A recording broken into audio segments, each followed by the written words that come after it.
Hey guys, so this is a little different, but we had to pivot. And Maud, if you apologize one more time, I'm gonna hit you with a roll-up newspaper the next time I see you.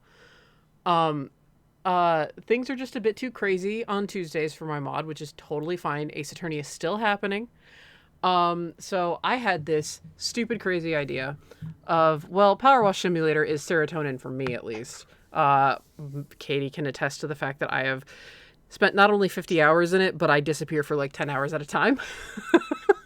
Don't use it. No, don't apologize in German either, Katie. I have a broom. I can go get the broom. Shenanigans. I call shenanigans. Get the broom. But so I had this idea of doing like this. I mean, I guess you could call it a podcast because some podcasts are just like they just focus on somebody's voice cam or wow, voice cam, face cam, the voice cam, the face cam. Like they just record the people talking, which is fine. So and I was like, oh yeah, just be no religion, no politics, talk about whatever the fuck, while people can just watch. Don't do it in Chinese either. You fucking shit. No apologies in any language. You shit. Sumimasen. Damn it. Damn it, Katie. Katie feels bad about it, and I'm like, oh no, you have a life. How dare. God, how dare you take care of yourself? I know. You are only allowed to mush your face into... The only thing you're allowed to do is grind yourself into lawyer hell until you die. Yeah, pretty much. Exactly. Exactly. I just said no foreign languages, and you're pulling out French. No apologies, only love. I knew it. Yeah, okay. Fucking hell. So, I guess this is the first Power Wash podcast because that's been rattling around in my head.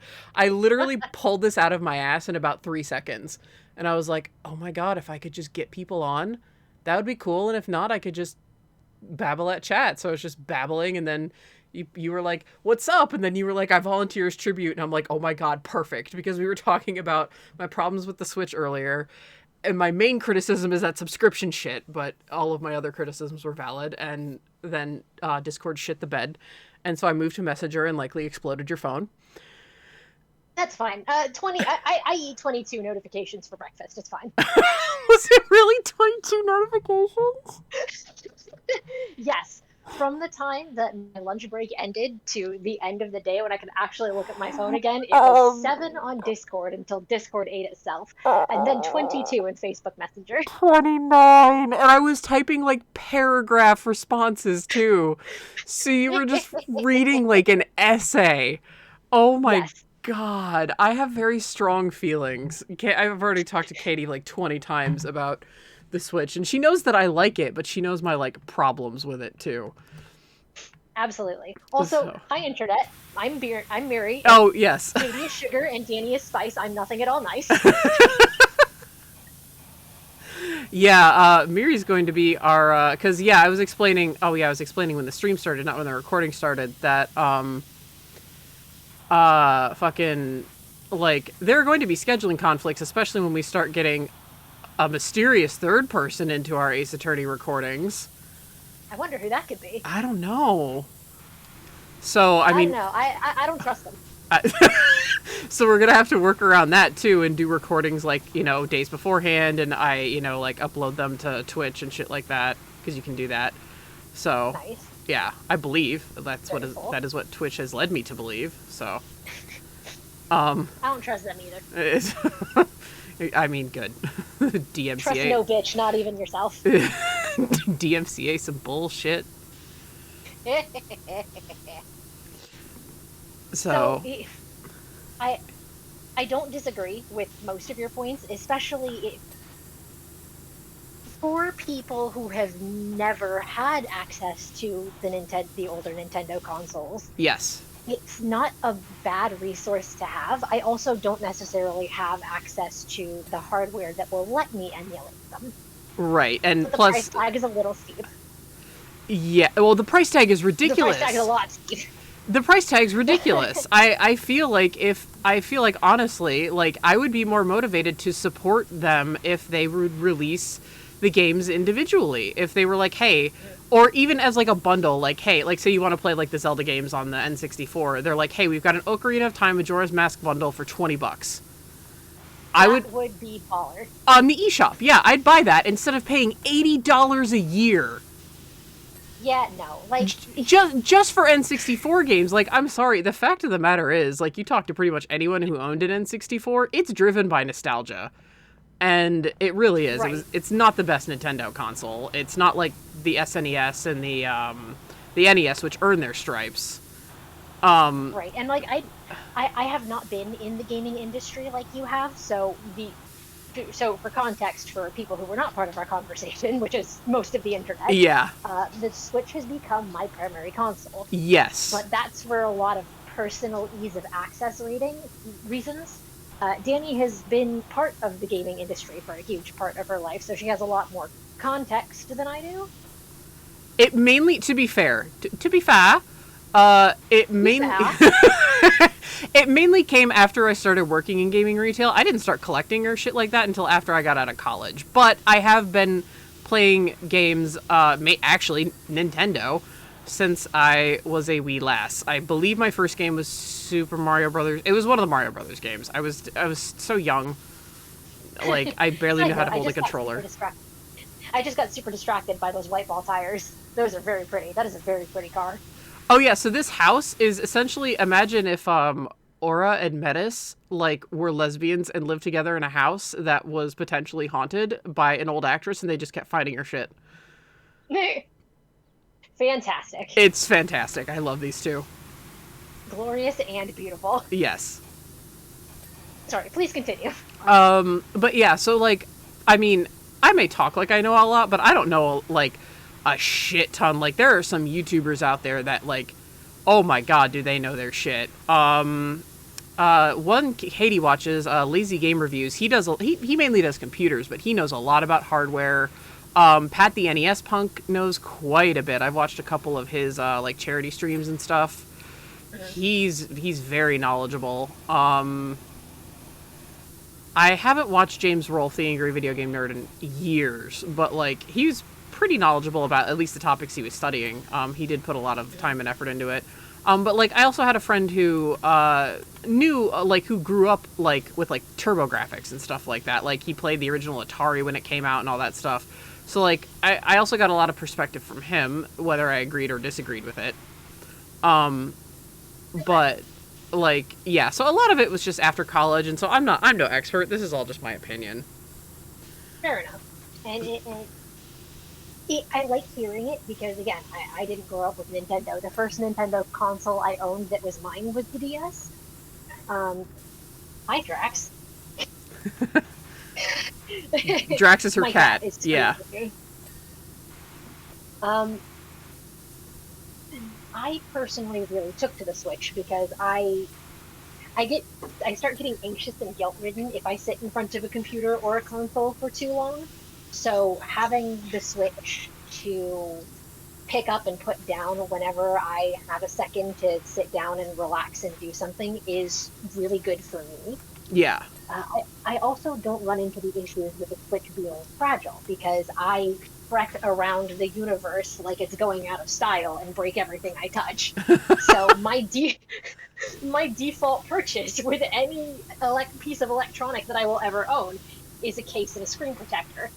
So it was never a concern for me because I'm used to putting forth that extra money already. So it didn't occur to me to think of how much more innately fragile it might be.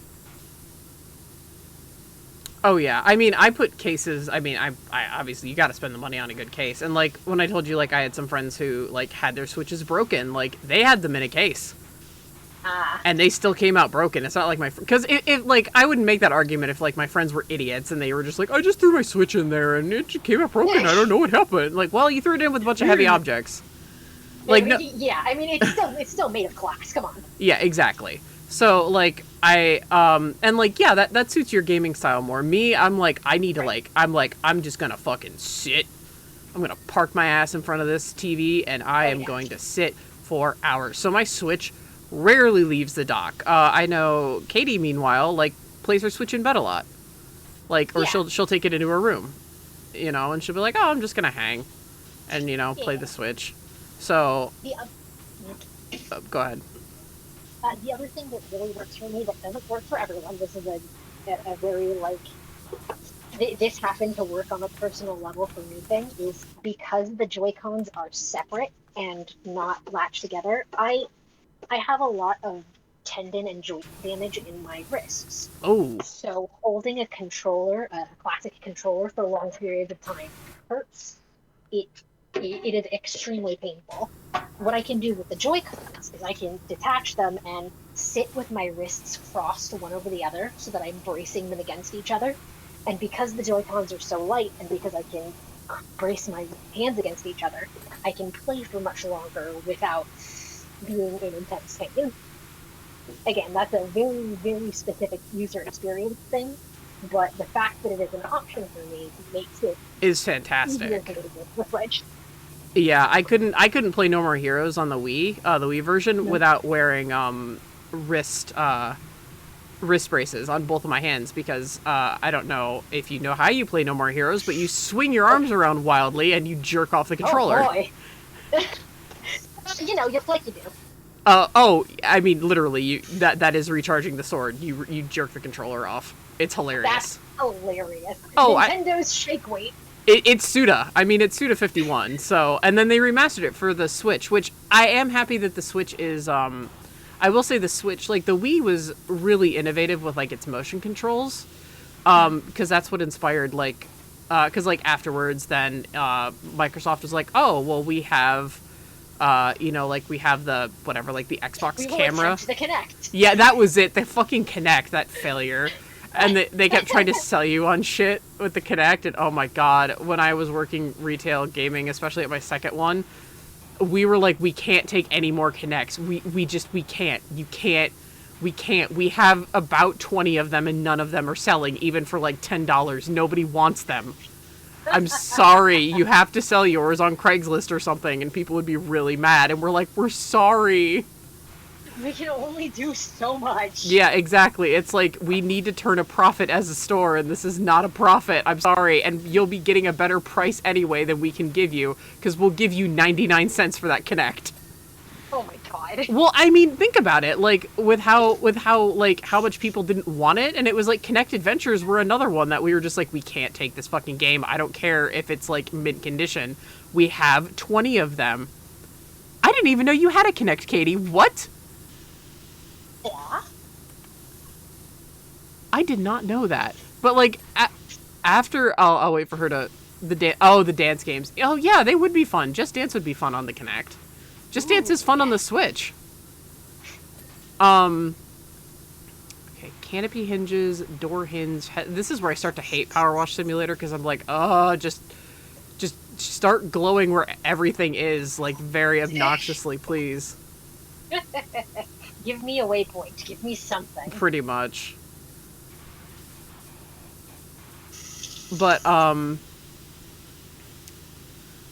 like after that, it was like the PlayStation Move and the Kinect and everything like that. Um, like they were kind of copying what the Wii put forward, but then sadly, two of the pretty much not taking the CDI games into account because people forget the CDI games exist because they willingly want to. There is, in my opinion, there is no bad Zelda game besides the CDI ones, but like tragically, both Twilight Princess and Skyward Sword got fucked for two very different reasons, and it was due to Wii motion controls both times. What Yeah, happened with Twilight? Oh, go ahead. Sorry, because I'll it, talk forever. it's fine. The only thing I know about Wii era Zelda is that Skyward Sword is the most Zelda-ass Zelda game to ever Zelda. Like, if you, from what I understand, not having played it myself, only having listened to other people talk about it, if you want an archetypal Zelda game that is the master of what you think of when you think of a classic Zelda game, it's Skyward Sword. Really, But you that have to really, really like that formula.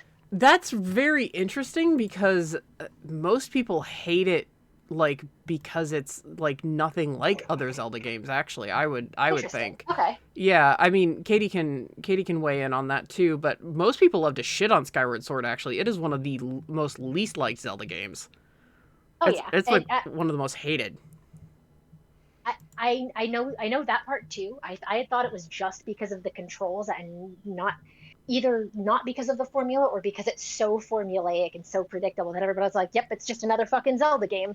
Just like how a lot of people are very much like that with the Pokemon formula now. Oh, which is I could be stupid. entirely wrong. Miri said what she's heard about Skyward Sword, at least on the Wii, was that it was like the most formulaic Zelda game. Like if you wanted a true like if you wanted like a Zelda to ever like if you wanted the Zeldiest, oh my god, the most Zelda game to ever Zelda, you would essentially play Skyward Sword. And I find that interesting because I never heard that complaint. Yeah, it's a Zelda game. Yeah, I know, but like there are like because I have listened to like Aaron Hansen's sequelitis on this. He does have gripes with the newer ones, which is why I don't watch like with modern Zelda. He liked Breath of the Wild, and I figured he would, but and I knew he would for a reason because when they were playing the very first one for the NES, when Dan was playing it, he was like, "Oh, listen to Drax. He's very chatty. He will scream into the ether. Hello, Please boy. continue. Hello, boy." Um, but like he likes that it's like there's no real formula to it actually. So yeah, he fucking Mhm. hates Skyward Sword. But like he loves that there's no real formula to it. He's like you just go left and it's a whole new area and like you can do the dungeons out of order in the first Zelda. You don't need to follow a formula. It doesn't hold your hand, it doesn't tell you what to do. It drops you off and you just kind of have to explore. And that's how I knew he was going to like Breath of the Wild because Breath of the Okay. Wild is very much like that as well. Like it has it has more structure to it, but Breath of the Wild is also just like you're in the world, go. Do whatever the fuck you want. Is there an ideal order to do this thing in? Probably. Are we going to put you on that track and tell you go this direction or you die? No. No, you can run straight up to Ganon's castle. Have fun, fucker. Like, He's, Link wakes up butt ass naked and in 3 minutes yeets himself across the entirety of Hyrule and beats the shit out of his ancient enemy using only a stick. people have done that. They have, and it's great. Yeah. So, like, that's the beauty of Breath of the Wild. And, like, he has a point that, like, that it's like in the older Zelda games, it was like you would get an item and it would be used in a later dungeon. Like you'd be in a fire themed dungeon and you would get a fire themed item. Whereas like a more modern one, starting I think with more like Ocarina of Time, which is more like you got this item now everything in the dungeon is your bitch, like quoting him, and like it is funny, like because he's right, like it's like Mhm. you got the item you need to beat the boss.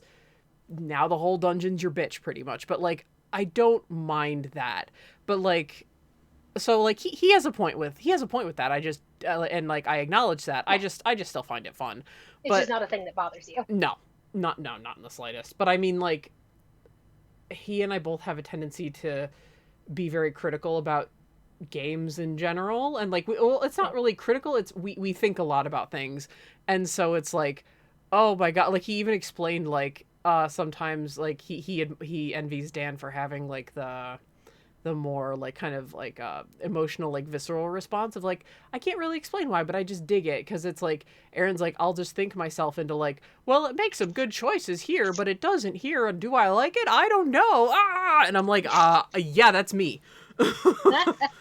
Like I just think so much about it but like Twilight Princess got fucked because and Twilight Princess is my favorite Zelda game so ooh I get heated about this. um it got fucked because it was on the GameCube as it was dying. And the GameCube is personally my baby. That is my favorite system. And Zelda on the GameCube was spectacular. Link is left-handed. There was this big controversy when it came out for the Wii. Um, but he's left-handed, you know, and like it controls like a dream. And I remember when Katie was getting into Zelda, I straight up told her, I'm like, you're gonna be dropping more money getting the GameCube version over the Wii version, but I promise you get the GameCube version. And she did, and she was like, yeah, it was a blast. And our other manager had the Wii version, and he was like, it's so confusing. What are you talking about? Like, especially when it was remade for the Wii U, he was like, "Oh my god, the whole map's flipped because they actually let you have the controller instead of just limiting you to the Wiimote." So Okay. what happened was they limited players to the Wiimote to show off the motion controls in the very early days of the Wii when the motion controls weren't as polished. I So, see. and most people are right-handed. So Link became Yes. right-handed and they flipped the entire map. So, uh, I guess that's one way to do it. They flipped Well, everything I and guess you would have to because if the hit, but you have to readjust the hitboxes. but like, Huh. oh my god, it's just like, I'm like, Twilight Princess got fucked, like, Hmm. because it was put on a dying console, and then it was almost like, I don't know if it was a launch title, but it was like one of the first IPs. It was one of the first Nintendo IPs on the Oh Wii, yeah. and then it was put out on the Wii U, which everyone likes to shit on, and I think is a fantastic console. Like the remake was put out on the Wii U. So I'm sitting here like praying that they'll put it on the Switch, because I'm like, please put my baby on like an actual quote unquote successful Nintendo console where it's not going to get fucked, you know? Like, Yes.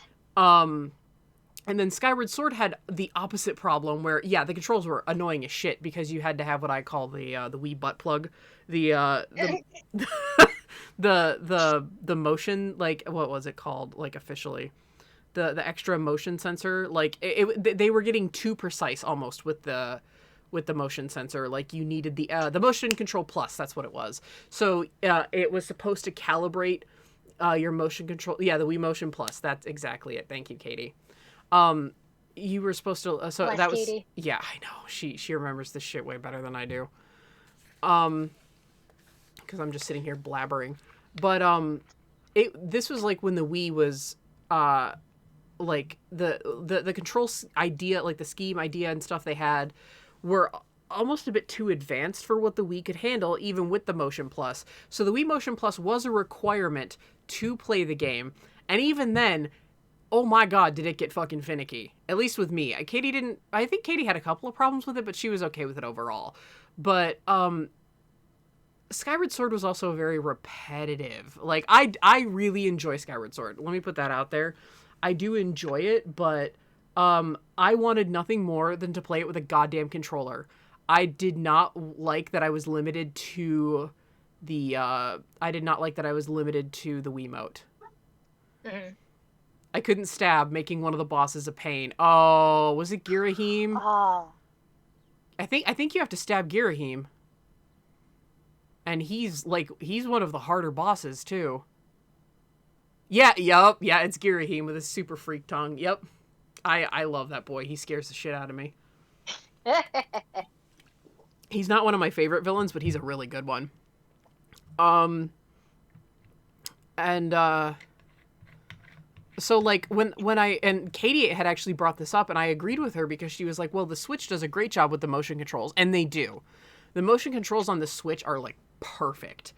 Anytime, like when I was playing Toei Remix on the Switch, I was having a lot of fun. I was having no problems.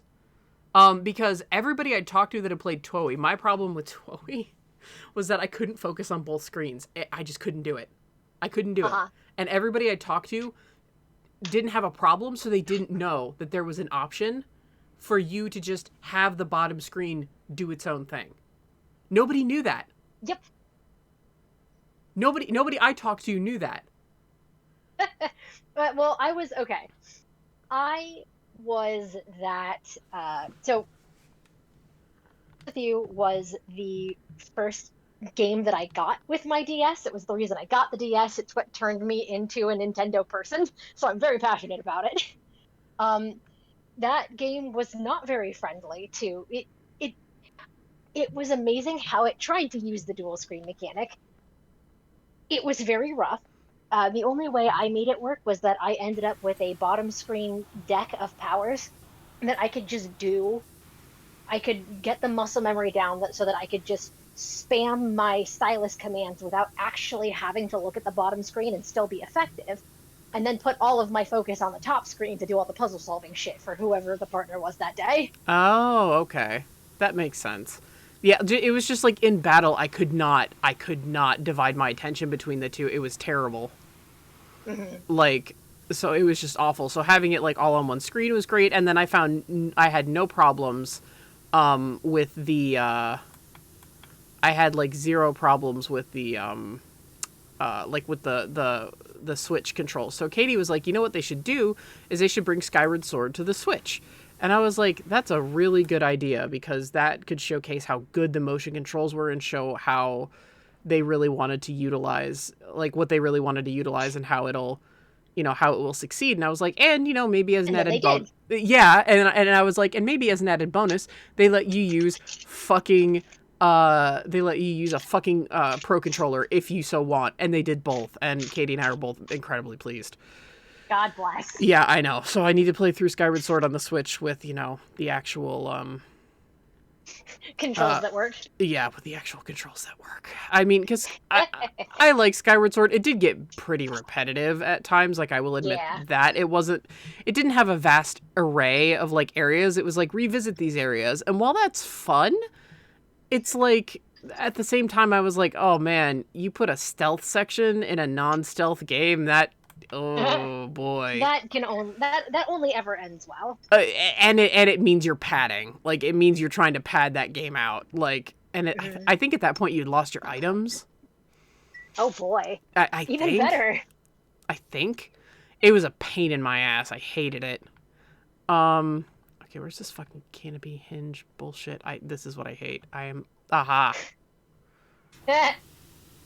Yeah, okay, so funny story. I never actually beat Skyward Sword. I was really close, but I told Katie that she had to beat it, and after she did, she was like, I was like, congratulations, you beat it, and I didn't. She was like, what? And I was like, I'm on like the fourth demise fight, and I'm so just tired of it, and I was packing up to go home from college. So, Right. I mean, but like, goddamn, yeah.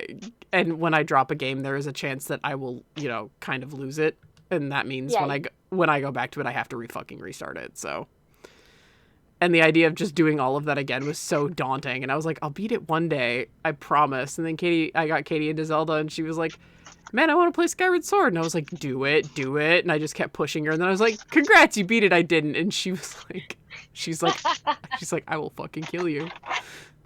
Congrats, you have outclassed me. But Pretty I didn't much. want to. Pretty much. So yeah, that's another reason I'm looking forward to playing Skyward Sword. I'm looking forward to fucking beating it because I was tired of fighting Demise with the dumb controls, and oh god. I was in a tiny dorm room, and 9 times out of 10 people would just walk in my room without knocking, which is fine. But, you know, when I was playing... Except for when you're in a very finicky boss fight you need to concentrate on. Guys. Yeah, and when your chair is attached, like when your chair can be hit by the door, and you end up either hitting God. whoever is walking into the room, or you end up smacking your hand on the door, no bueno. No bueno. So, yeah, I like Skyward Sword personally, but, like, that's how the Wii fucked 2 very good Zelda titles, IMO. And how the Switch is working in Skyward Sword's favor, so please fucking bring goddamn Twilight Princess over. I swear to God. I beg you. Oh my god. I didn't even see. You saw me up here looking for that speck of dirt, and it's just now like, congrats, you did it. And I'm like, this is the one thing I hate about Power Wash Simulator, is that 99%. What was that comment you made about early Ace Attorney demanding you be on the exact fucking necessary pixel? Yeah. That seems like what this game is doing. Yeah. Well, because, I mean, you played them on the DS. I did. So you know how fucking precise they are. Yep. Where it's like, you be on this exact fucking pixel, or so help me God. Go fishing for Ganon. Oh my god. So... in the final boss, the final boss of Twilight Princess is amazing. It's got like 3 or 4 different stages, as you usually do with Ganon now. Ganondorf and his bullshit. The final one is just a straight up sword fight, and you can do quite a few things to kind of distract him because he'll parry your attacks. Mhm. Quite a few. Like if you just go straight up and attack him, he'll parry you. You have to do shit to distract him. One of the things you can do is pull out your fishing rod and he will follow it. Oh my god. Uh, that is Katie's absolute favorite thing in the world to do is fishing for Ganon. Also, look at how gross this car is. Oh my god. Look What at did how you do? nasty. Did you hotbox with Swamp Thing? What the fuck? No, they just found it. Oh my god. But yeah, I feel like and like that is like my biggest. I feel like Nintendo's just has made like not good decisions, but I mean, what do I know? Their sales are through the fucking roof. So I mean, I'm no expert. But like I mean, it outclassed the NES, which shocks me. But like they're bringing Mother 1 and Earthbound to like Which the Cassie is endlessly screaming about. which good because they're excellent games even though I still need to play them. I know they're excellent. But it's like those were on the Wii U and guess what? You could buy them individually. Like put them up for sale, put them in a bundle, charge a little more for the bundle or like make the bundle cheaper and charge a little more for each individual game. You'll roll in money because people will want to buy that just to have it. Mm-hmm. Like I bought it on my 3DS and on my like I have the actual Earthbound cartridge, but I also bought it for my 3DS and for my Wii U because I was like, hell yeah, I want to support the fact that you're doing this, that you're putting this out there instead of this ridiculous subscription service like just to rent the game essentially. Mm-hmm. Like to pay $60 a year to rent a game, let me pay like $5, $10, $20 to buy this game to own it forever, please. Right. At that point, the only way to make it worthwhile is to do what we're doing, where both Kazzy and I are on her brother's family account, and we're all pitching in. But that's 5 people in 2 different households, all paying for one account to even begin to make it with the money. Yeah, it's like what a lot of people do with streaming services now. They all pitch in and they all have different. Yeah, exactly. That's how you do it. Like, because otherwise it's just a waste of money and because the N64 has a total of like 15 to 20 solid games like overall, and then the rest is just your personal preference. Like. Right. They clickbaited the shit. Oh my god, so many articles clickbaited the shit out of me in the past day, and I'm angry about it because they're like an N64 game isn't getting re-released on the Switch, but it is coming to Steam, and I'm like, oh my god, what is possibly coming to Steam that was on the N64? They're like, yeah, congrats, it's Glover. I'm like, really, Glover? What is Glover? Fuck you. What is Glover? It's a platformer like gem collection thing where you're a glove. Excellent. So you walk with your fingers. Yeah, that's it. It's like not a particularly spectacular game. At least when I was working retail, it was selling for anywhere from $2.99 to $4, $5.99, $6.99. It's a cheap as shit cartridge game. Okay. And they're gonna be because they're gonna be selling it for like $20 on Steam or some shit like that. Jesus. I know. Side note, because I don't want it to get lost in chat, I love Katie lusting over the Gerudo. Well, yeah. Well, go fishing for Ganon, only if you have the earring lure. He's Gerudo and it is shiny. Oh, okay, I missed part of that. Yeah. Yeah, well, the Gerudo do like shiny things. Excellent. Yes. They are thieves and they do like shiny things. I am learning so many things. Yes. Yes, and the Sheikah are my fucking people. I felt so validated during Breath of the Wild. I was like, hell yes, a game like that's about the Sheikah? Fuck yeah, shit yeah.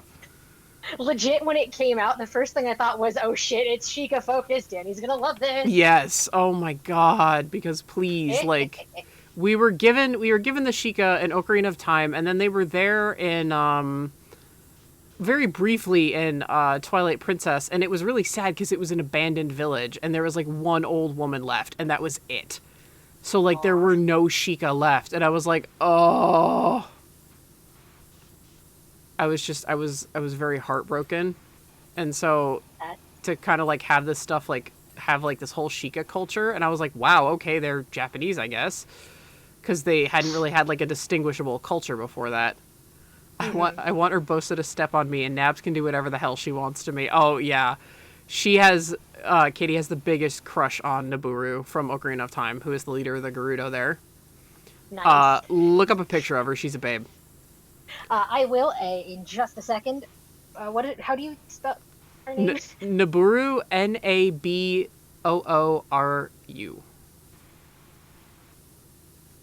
Oh, damn. Yeah. So I will say, I know you have not gotten to the expansions for Breath of the Wild yet. No, because I There is haven't an beaten it. Urbosa cutscene that made me have a whole ass gay experience. Yeah, Katie didn't beat the game either, but I think she's ready to go to Ganon's castle. Like she was ready. I was stuck like Nice. visiting every Sheikah shrine, and I had only done Mifa's thing, and then I was like, I want to spend my time with the Sheikah shrines, and then I got lost because that map is 5 times the size of Skyrim's. I am here to help. I am your. I will be happy to help you out with this. And that also reminds me that I never actually finished what I was telling you about Rivali. Yeah. Okay. We were talking about that 7 hours ago. Yeah. So here's the funny thing. Katie hates Rivali, so this is gonna be hilarious. This is fine. I am already braced for Katie hating my favorites because Joshua exists. We're adults. It's fine. She's like he's a fucking asshole. I'm like it's not just her I've seen say that. I have seen other people on the internet be like, man, Rivali sucks. I'm like, oh, I'm still getting his amiibo, I guess. I mean, like, fuck. But Yes. I heard he's just a piece of shit. He's a complete asshole. Like he is. He's a dick to everyone he meets. Birdie Um, bastard. Birdie bastard. you feathery fuck. Um, what did I call him earlier? You dumb fucking archery chicken. Something like that. What was it? Hang on, let me pull it up. I think it was archery chicken. Oh, let's see. Scroll. You dumb fucking archery chicken. Yep. Excellent. With crossed out text. I love Rivali so fucking much. So this is, for anyone listening, you may want to skip ahead like 5 minutes probably because I talk a lot. But this is slight spoilers for the I can't remember the name of the expansion. Ballad of Champions. Yeah. Where you get more context on the champions, why they act the way they are, giving them a little more character depth than just what you see in the couple of flashbacks you get throughout the course of Breath of the Wild. Rivali is still an asshole. Yay. But he's arrogant because he earned it. Like objectively, he earned the right to be a little full of himself. At least in Breath of the Wild canon, I don't know if this is a thing in other games because the only Zelda game I've played is Breath of the Wild. I'm that asshole. The Rito they're birds. They can't take up straight off. They have to get a running start. Rivali created the Gale magic from scratch. He programmed effectively that spell, that magic, that power that lets him do the straight up draft and take up directly into the sky. Himself, completely without help, which revolutionized Rito culture. That's interesting, because the Rito are only ever in Wind Waker, where they evolved from the Zora people. Right. Yeah. So if that relationship is still there in Breath of the Wild, I did not find it, but that doesn't mean it's not there and I just missed it somewhere. I don't know, honestly. Like, I'm honestly not sure. I think it was just a cool way to like have all of the races coexist together. I think they're just kind of like fuck the canon with that, and which honestly I think is the better option. Instead of trying to explain why Rito and Zora exist in the same, or maybe some Zora migrated out and they had to evolve. Like who knows.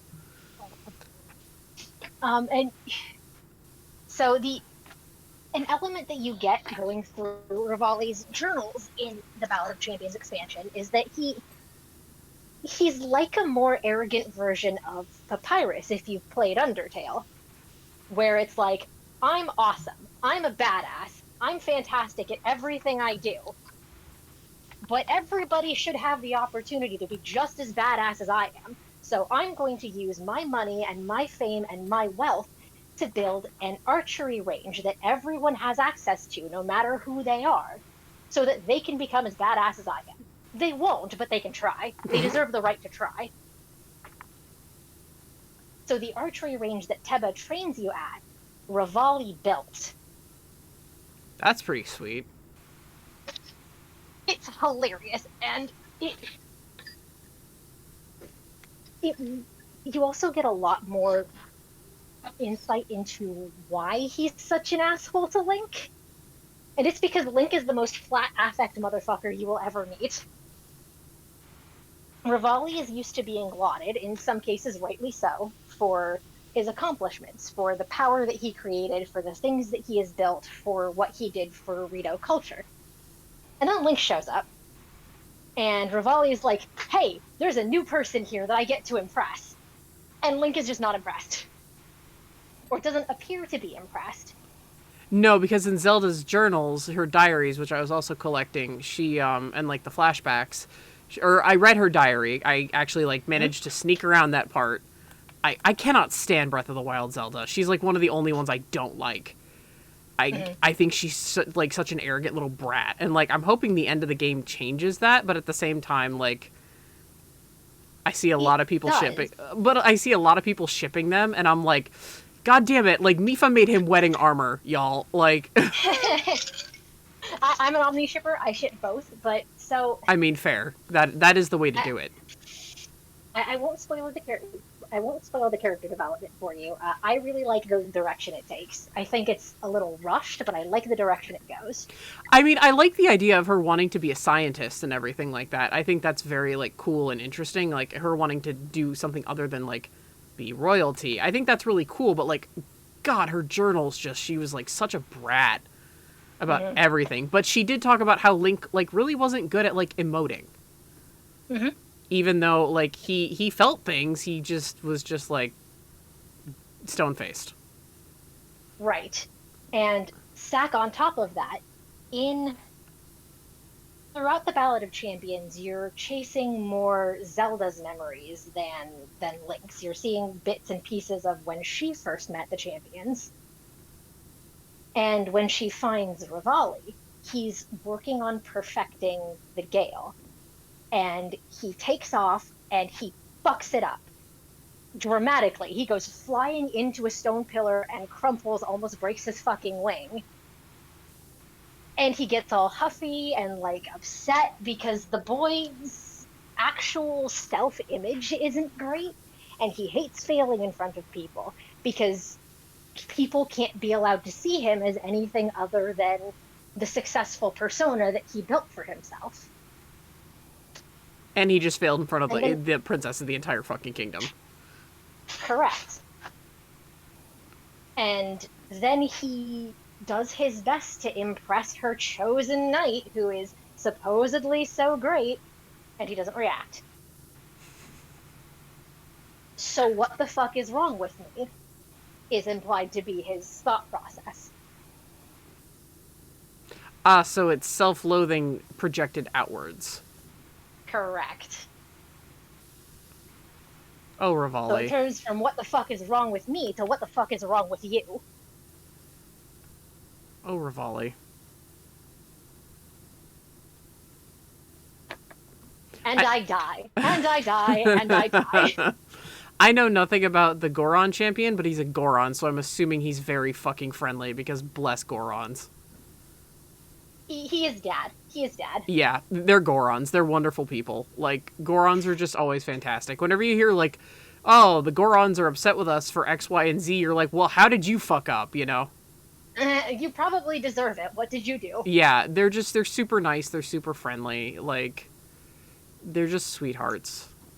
And I love the noises. I love the noises they make of like.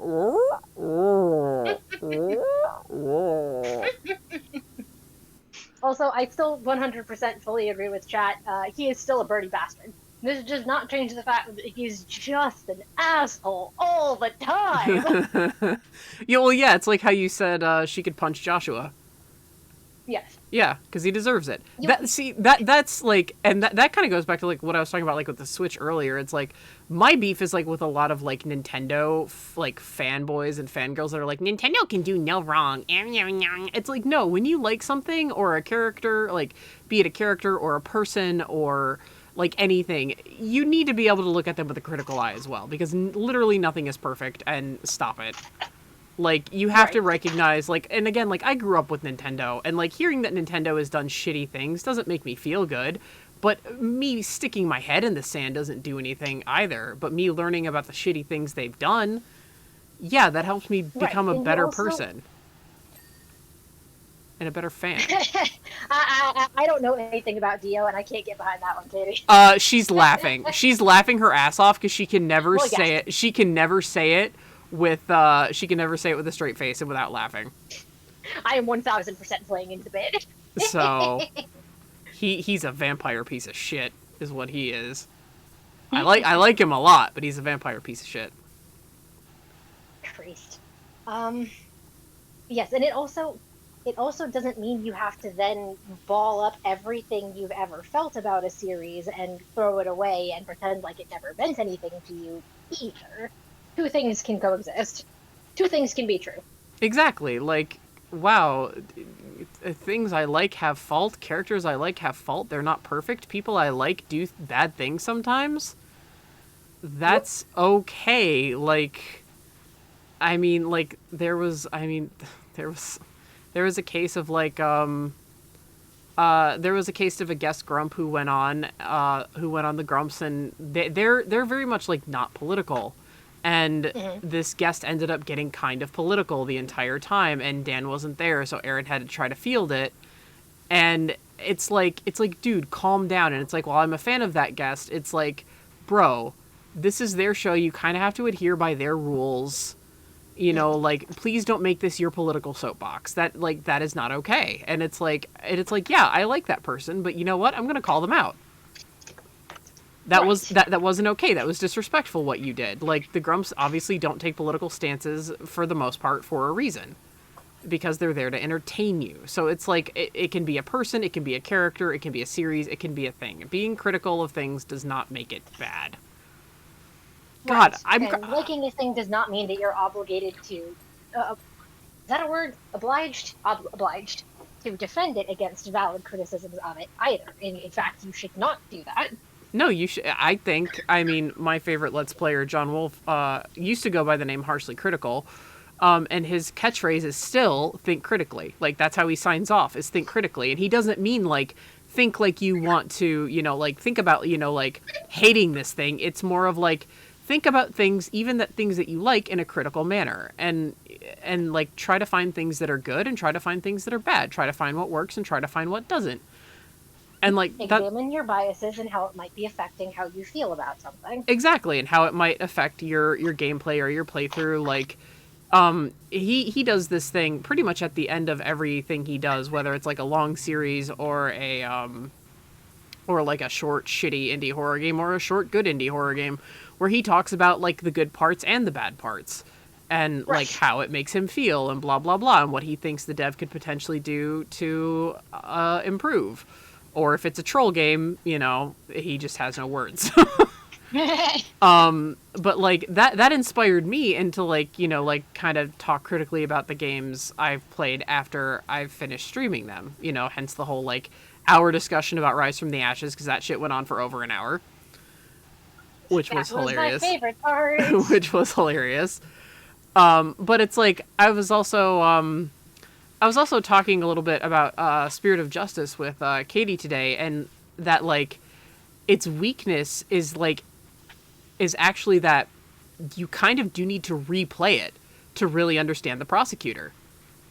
Like it actually needs a replay, and quite a few people who play the Ace Attorney series think it's a one and done kind of deal.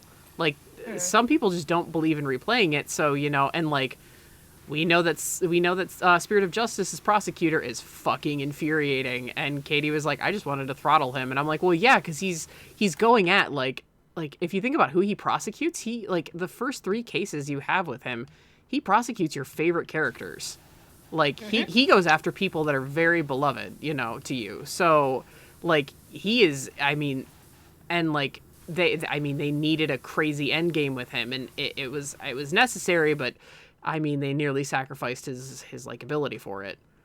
Yeah, and So like it takes a replay really to realize how he must actually be feeling. right. And I think that's so I when I'm playing something, I can't always escape the meta, and this is a conversation that you and me and Katie have all had, where Yes. I my literary analysis brain is always going. I am always half on the meta side and half in universe. Right. So he didn't infuriate me as much as even Miles did playing the first time I played through the first game, because at this point, this is including investigations, what, like the eighth Ace Attorney game I've played, ninth if you include the crossover. So I have faith in the pattern of the narrative that he has a reason for being like this, and I just have to trust that we're going to see it. And in the meantime, I will be infuriated at him all day. But it made it a little easier for me to stomach. Whereas for folks like I believe like you've told me, who live in the story as it's happening, that Yes. there's a fog where that hasn't quite hit you yet because you're living it in the moment with the characters. That yeah, that's true, and it's also the fact that like that explanation has to pay off. Like that's the thing. It's Mm-hmm. like that explanation, it's got to pull the weight as, and they were ballsy with that kind of move because that I mean that really that had to pull off doing like saying and doing some pretty unforgivable things because that prosecutor is not afraid to hit below the belt, No, he is not, and and he they and he does it. oh he does. It for me, and not to spoil it because I know we'll be getting there eventually. Mm-hmm. I think the amount of scrutiny he was under makes it believable that he would have to behave the way he does, even when it seems like he should be free not to. And I will not go any deeper than that until we are off stream and non spoilery. Yeah. Oh yeah, no, I get it now, but like my whole Oh, thing, yeah. like especially replaying the last case, like today, I'm like, because God, Turnabout Revolution takes forever because it's 5.5 cases in one. Yep. But oh, there it is, tire. Uh, it's that like my thing is like they tried to do like they actually tried to do a bit more than like they tried to be bigger and like bolder and like they tried to like puff it up with like bigger than Dual Destinies but with less characters, which is interesting. Yeah. But the reason it worked in Dual Destinies is because you were also getting a lot of character development and like it had Mm-hmm. this nice timeline to it, whereas like a lot of stuff in Spirit of Justice happens off camera. Yeah. That Um is, like a major plot point, like the thing that drives the beginning of the fifth case along happens off fucking camera.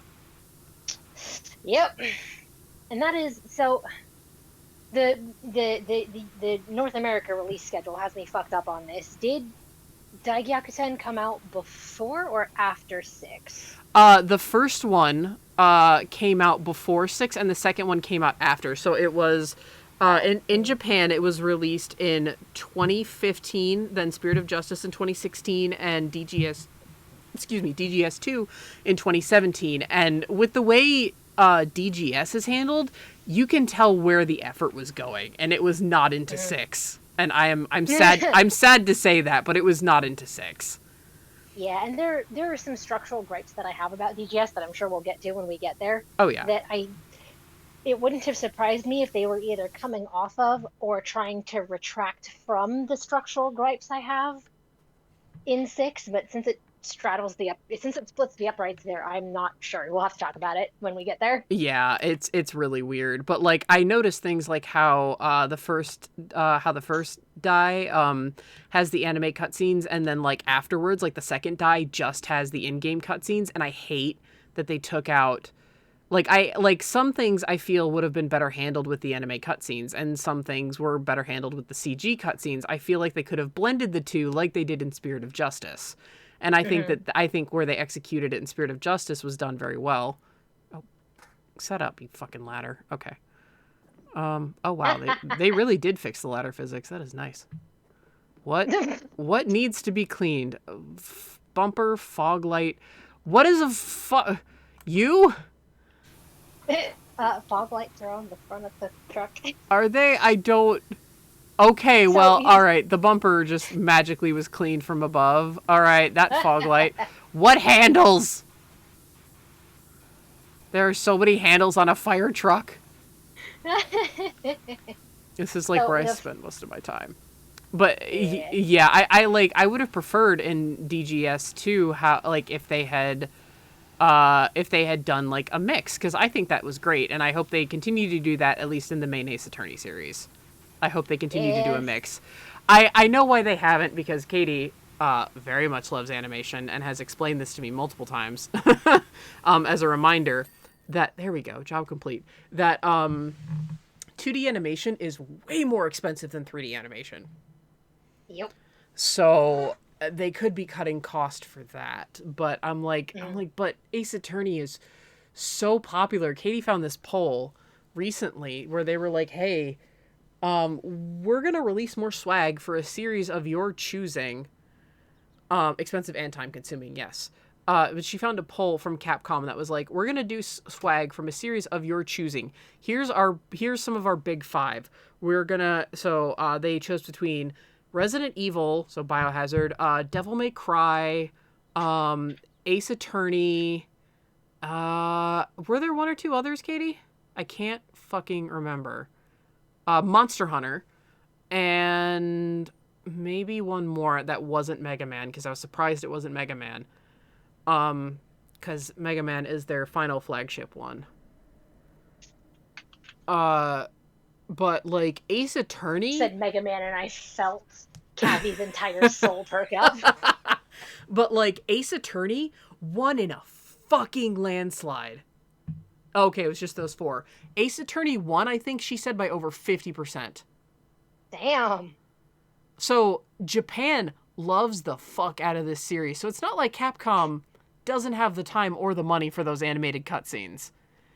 Because Definitely not. they are pulling the dough in. I think they wanted to experiment to see what would happen if they just went all CG. And I'm not crazy about it. I think some things in Die 2 could have been expressed way better through some animated cutscenes. And then I think other things like the apprentice being unmasked were more powerful in CG.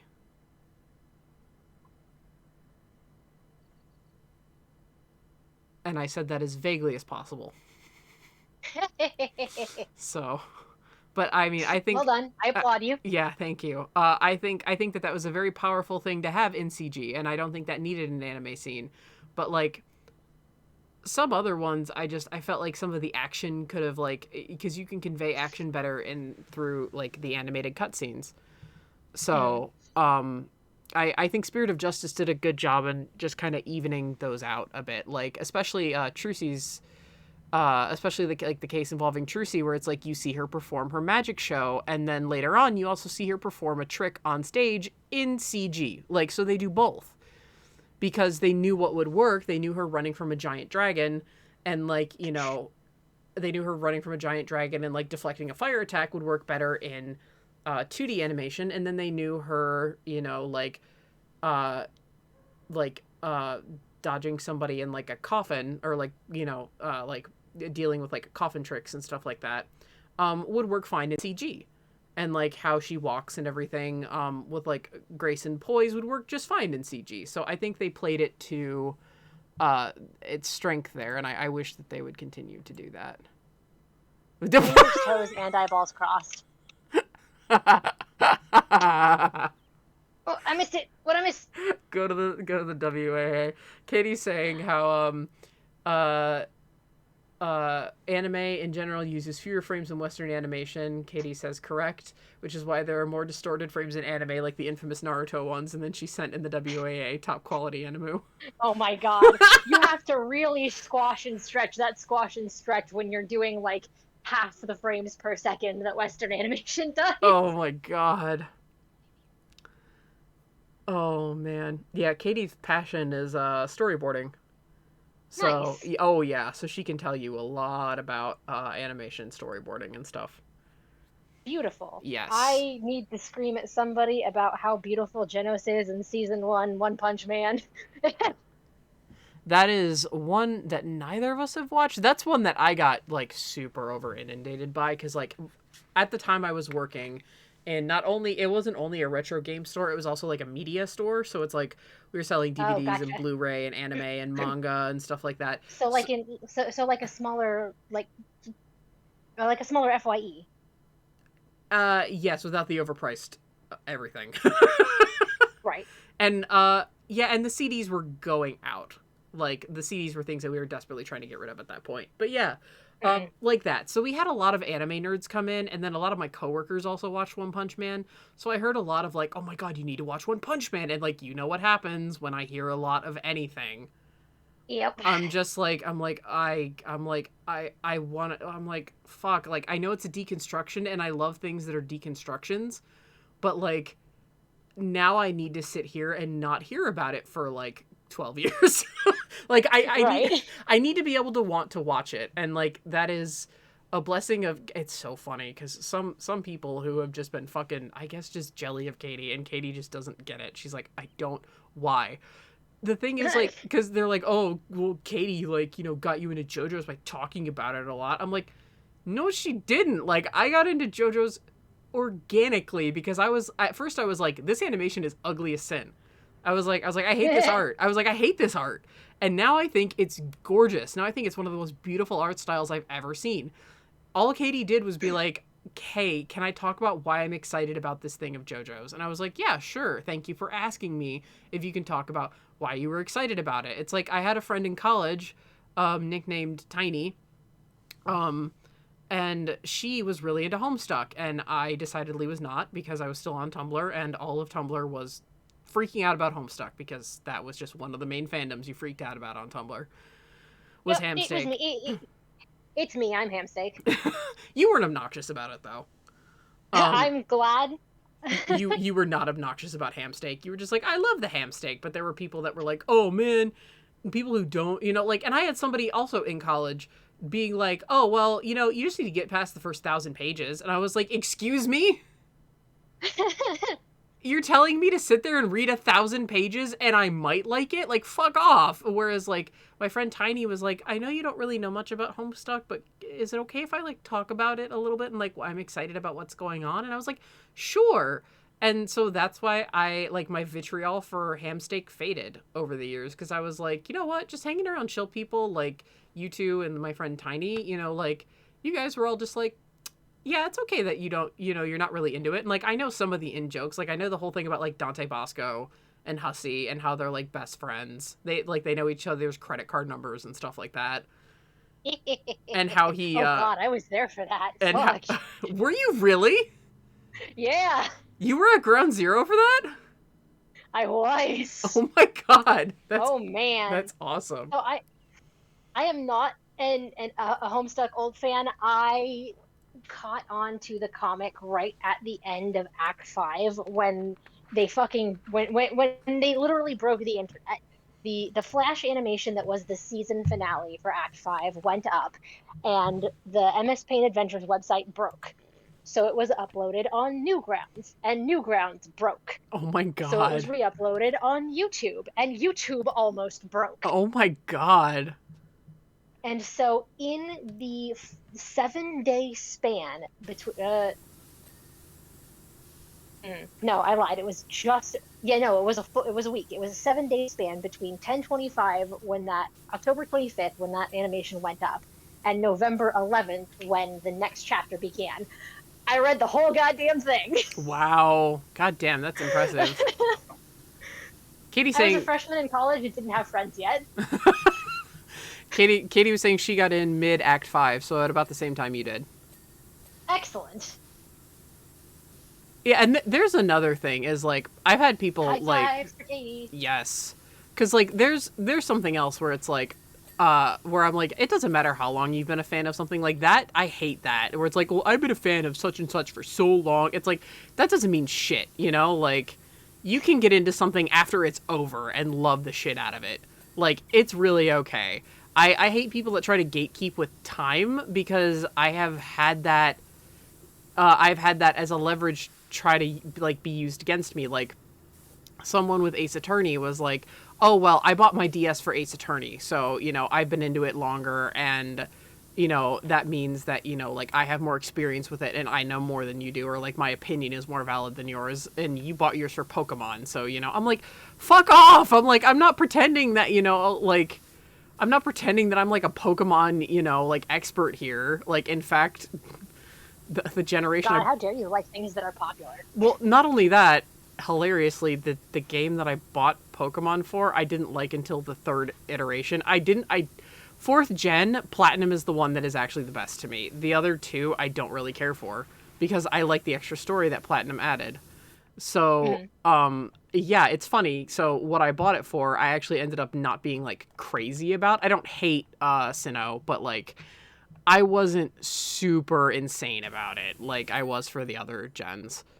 And it's only like now as I'm older where I'm like, oh, okay, like, yeah, that's a fun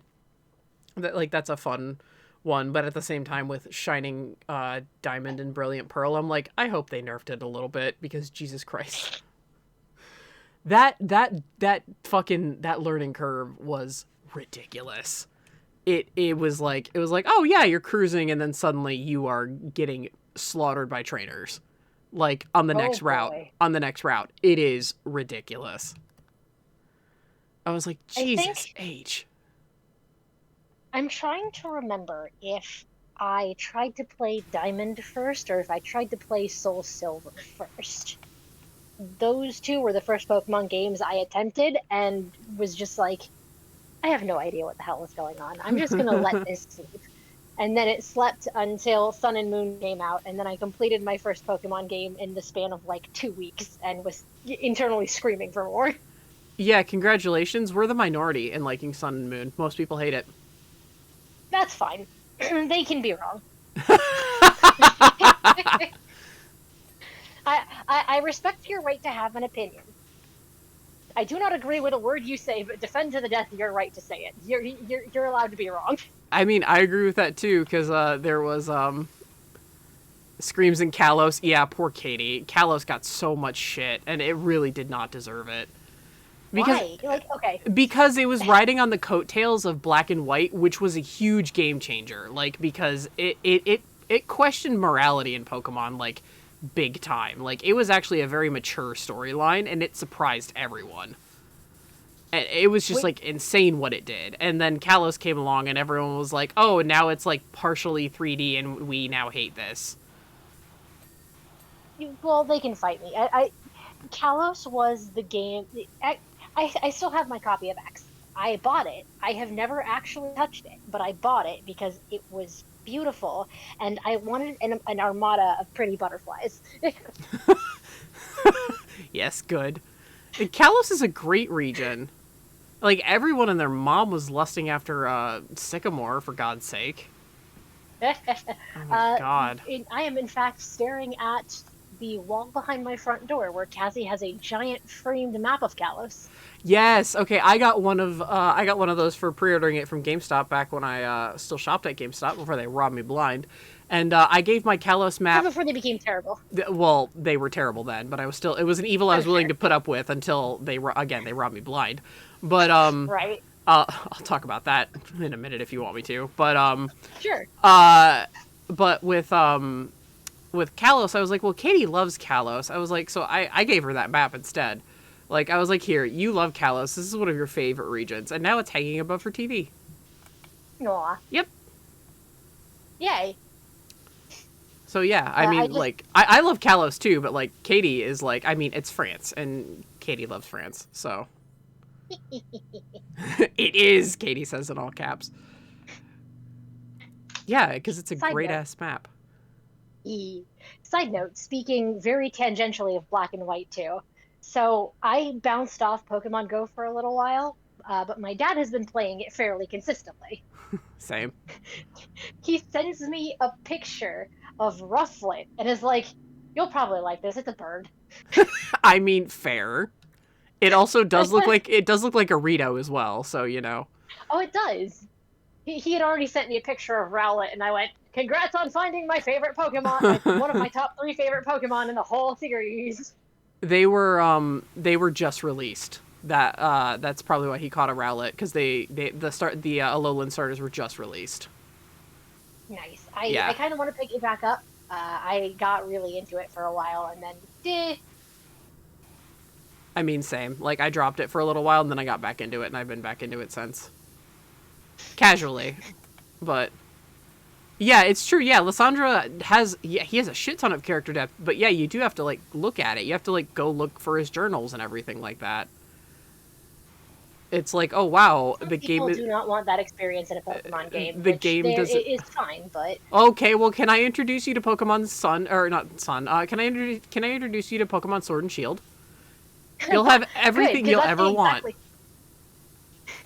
exactly. Everything will be told to you, and you don't have to do anything. I hate Sword and Shield. I don't hate it. I'm just so disappointed in it. I'm like, oh, you did my favorite country in the world dirty, and now I'm disappointed and upset. And I will let you know how I feel about it when I get past the grass gym. that's where Katie was stuck for a long ass time, because she was like, I don't feel like fucking doing this. Mm. I'm not mad at you. I'm just disappointed. Yeah, that was me at Game Freak. That's tentatively me at Game Freak right now with the announce of Gen 9. I'm like, Arceus is barely a month old. Guys. Like, and Give they... it some time to sink in, people. Not only that, they just released free DLC, giving you even more quests, but guess what? Nobody knew about it because they were screaming about Gen 9. Oh boy. It got completely overshadowed by the Gen 9 news. Yeah, exactly. That's a great way to advertise. That's why I'm just like when I heard Gen 9 was announced, I was like, oh my god, you guys have been working really, like, you guys have been, like, pumping this out nonstop. It's okay. Take your time. Please. Take your time. I think we would all fall behind the quality over quantity argument, guys. Yeah. Please. I did most of the new quests. I'm like the only person on planet Earth who hasn't finished Arceus yet. I know I am. No, you're not, because I haven't even started it. Yay! Yay! But, like, yeah, most of my friends and, like, people I know are just like, oh yeah, I finished Arceus, and I'm like, I needed to take a break. I burned myself out. Yep. It do be like that sometimes. Yup. As soon as I finish replaying Spirit of Justice, I will probably get back to Arceus. I mean, gotta get back to Xenoblade Chronicles. It's been like 6 months since I touched that game. That's why I'm just like, I've got to get back to Arceus, because if I don't, there's a chance that I just lose the progress, and then I'll come back years later and have to redo everything, because that's just how it is with me in games. Yep. And then I was playing Corpse Party before that, so I'm like, God, I've got to finish my fucking Corpse Party shit too. And I'm like, oh God, I've been setting myself up for all of this shit. I made it. I don't know how many story gates there are in Xenoblade Chronicles. I got to what I feel like is the first big story gate of God only knows how many. And then Neo the World Ends With You and Daigakuten dropped on the same day. Yeah. And that was just the rest of my life. Yeah, I don't know anything about the Xeno series, because I don't know, like, for some reason it's funny because the people behind the Xeno series are actually were the people behind fucking something else, and Arceus. Oh, Breath of the Wild and Arceus. Oh, okay. They called in some of the Xeno team to help them out, and they did. Nice. So yeah, so I'm like, why doesn't Xeno, like, click with me? I'm just like, what the fuck? It's very weird. So, but I do have friends that very much enjoy the Xeno series, and Katie wants to play them. She has most of them, if not all of them. Excellent. I am weak to the most JRPG trash in existence. I saw just the title of the game, Triangle Strategy, and was like, yep, that's my shit. Oh, I pre-ordered it. I saw Triangle Strategy and I sent it immediately to Katie, because that strategy RPG is her shit. she played the original Final Fantasy Tactics, which is hard as balls. Well, she started it when she was 7 years old. Damn. That game is so fucking hard. It intimidates me. That game intimidates the shit out of me. I'm like, it has a beautiful story, and thankfully I was able to watch a Let's Player who was very talented in, like, building, and, like, he turns it into, like, an art. Like, he does, like, Excel graphs and shit like that, and, like, about, like, his Final Fantasy builds and stuff. It's crazy. And he did a Sounds like great... me trying to play a Persona game. I mean, pretty much. It took me until I was... Spreadsheets. It took me until I was, like, 16. Yeah, it took her, like, 10 years almost. But, like, yeah, she did it. So, like, but tactical RPGs are Katie's shit. So, and she got God fucking bless your patience, Katie. She got really mad at Tactics Advance because it was holding her hand. It was like 5 levels in and it was still the tutorial, and she was like, "Just let me kill shit." Let me go fuck things up on my own, thank you. Let me make the mistakes and get a TPK. Come on. I mean, to be fair, that's exactly what Tactics was like. Tactics was like, okay, you get 1 tutorial level. Have fun, fucker.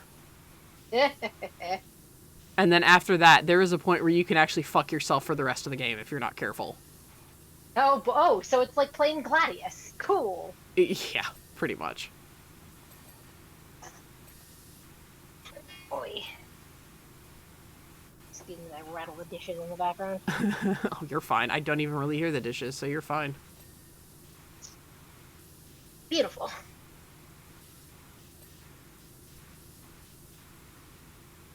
But yeah, so... I will retreat into my trash character corner. It's okay, Katie likes Dio. It's fine. I'll forever give her shit. I like him. One of her best friends does not, and that's an even funnier interaction. I at least enable her addiction. Her other friend absolutely does not. Her other friend is like, "How dare you?" And I'm like, "Oh, I love to hear about these arguments. It's so funny." It is so funny. Yeah, look at her laughing in chat. Beautiful. You are an avatar of chaos, and I appreciate your existence. She really is an avatar of chaos. She describes herself as chaotic neutral, and I have not found that to be untrue. Excellent. I can't... the idea of legitimately giving somebody shit for a character they like makes me uncomfortable, because I'm a socially anxious little twerp, but... Well, I mean, it's like it's like heckling, you know, it would be like heckling me about, you know, like liking a character. That, I mean, that's what her best friend does, because it's obviously not like any vitriol behind it. She just does it to do it. Because she's like, it's because it's a Tuesday and I can. You know, it's like how Katie gives you shit for liking Joshua. It's like there's no actual malice behind it. It's just like, oh, you like this character. They're a shit. I want to punch them. Oh no, it's never in yeah, you actually usually are the one baiting her. Nice. You ask for it. And that is a dangerous thing, because she is devious. She is... Note to self, never anger the Katie. Devious. Oh no, her friend is the devious one. Oh, okay. Well, Katie is too. The word good. Well, I mean, so did I. It's okay. I mean, you heard me say, what did I say earlier? The voice cam? For God's sake. What's a brain? I don't know. I don't have one. I'm pretty sure I had one of those in, like, 5th grade, maybe. Yeah, same. But yeah, like, Katie is devious, I traded but, all like... of my RAM for Mega Man knowledge. I traded all of it for screaming about everything. And being on my shit forever. Like, me never being off my bullshit. But yeah, no, Katie is devious, but her friend can be even more so, to the point where it bites her in the ass, and it's hilarious. It's great. I have never experienced it firsthand, but I have heard so many stories. Fucking gnome, you're back. You're here. Come here. Yeah, you drink that water. I had never noticed the gnomes before, and the devs were like, yeah, Return of the Gnomes. And I was like, what? There are gnomes here? So now I'm like seeing them everywhere. I'm like, oh my god. I'm Wait. having war flashbacks to watching people play The Sims 4. Oh my god. You want to talk about fuck. We've been talking about like Pokemon and like controversial stuff where it's like you want to see a series that like you want to see a company that's like single-handedly killed a series. Let's talk about fucking Sims 4, man. Oh my god. Game is garbage. They were like everything you liked about Sims 3, it's gone. And you Goodbye. have to pay out the ass to get it. Yeah, it oh my god, Sims 4 is just like oh my god, it's terrible. Like I just from like what I've seen like just from what I've seen of other people playing it, I'm like I could never in my life give this game money. I don't care if it's on sale for $2. Like I cannot. Like you know how Susanna does amazing things in The Sims where we don't understand, you know, like Mm-hmm. we don't understand any of it, but like Susanna does amazing things in The Sims and we're like how. And like she was using Sims 4 and then she was sending me some screenshots and I was like this looks like Sims 3. She's like yeah, I went back to using Sims 3 because it was a lot easier to like get the angles I wanted and control and everything. And I'm like oh wow, imagine that. Sims 3 is more easy to mod and use than The Sims 4. Who would have fucking thought? It's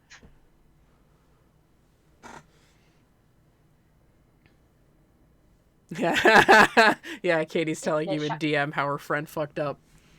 it's been a shocking turn of events that surprises absolutely no one. I'm gonna clean this old bicycle. Look at this thing. Oh my god. Yeah, That stepped out of a vintage photo. it did.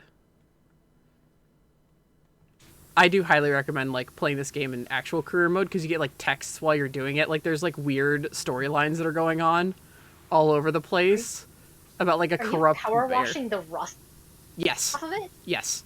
You I can don't use like cleaners and shit like that, but I never do. I just use water. I don't think like I'm not I don't science, but I don't think that's how rust do. It's a video game. We'll pretend that there's vinegar and baking soda in the power washer. Yes. I mean, the game is probably also assuming that you're using the actual cleaners you should, and I am not. Nah.